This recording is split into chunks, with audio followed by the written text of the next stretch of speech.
অধিনায়ক হলেও খেলার কোনো নিশ্চয়তা নেই লুইস সুয়ারেজের। জয় দিয়ে শুরুর পর দুটি ম্যাচে তাকে স্বল্প সময়ের জন্য মাঠে নামিয়েছিলেন কোচ মার্সেলো বিয়েলসা। এ নিয়ে একটুও আপত্তি নেই সুয়ারেজের, বরং সবকিছু উপভোগ করছেন শেষের ডাক শুনতে পাওয়া উরুগুয়ের ইতিহাসের সর্বোচ্চ গোলদাতা। ওয়ালটন এসিতে ইনস্টলেশন একদম ফ্রি। চলতি কোপা আমেরিকার গ্রুপ পর্বে দারুণ ফুটবল উপহার দিয়েছে উরুগুয়ে। 3 ম্যাচে 9 গোল করে অপরাজিত থেকেই কোয়ার্টার ফাইনালে নাম লিখিয়েছে যৌথভাবে টুর্নামেন্টের ইতিহাসের সর্বোচ্চ শিরোপা জয়ীরা।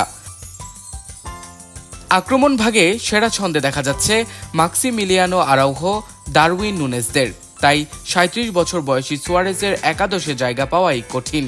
পানামার বিপক্ষে দলের জয় দেখেন বেঞ্চে বসে। পরে বলিভিয়া ও যুক্তরাষ্ট্র ম্যাচ মিলিয়ে মাত্র 8 মিনিট খেলার সুযোগ পান সুয়ারেজ।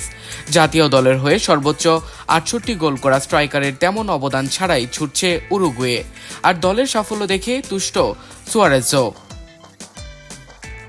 সেমিফাইনালে ওঠার লড়াইয়ে বাংলাদেশ সময় রোববার সকালে ব্রাজিলের মুখোমুখি হবে উরুগুয়ে।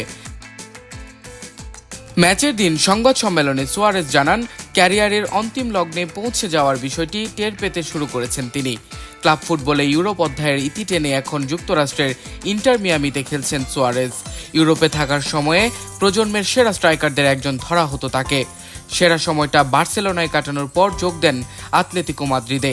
সেখানে 2020-21 মৌসুমে দলটির সবশেষ লিগ জয়ে রাখেন বড় অবদান। ওই মৌসুমের শেষ দিকে লিগের ভাগ্য গড়ে দেওয়ায় বিশেষ ভূমিকা ছিল সুয়ারেজের। সেই পর্বটাকে আতলেতিকো কোচ দিয়েগো সিমিওনে দেখেন লুইস সুয়ারেজ জোন হিসেবে। এবারের কোপা আমেরিকায়ও শেষ দিকে তেমন ঝলক দেখাবেন সুয়ারেজ।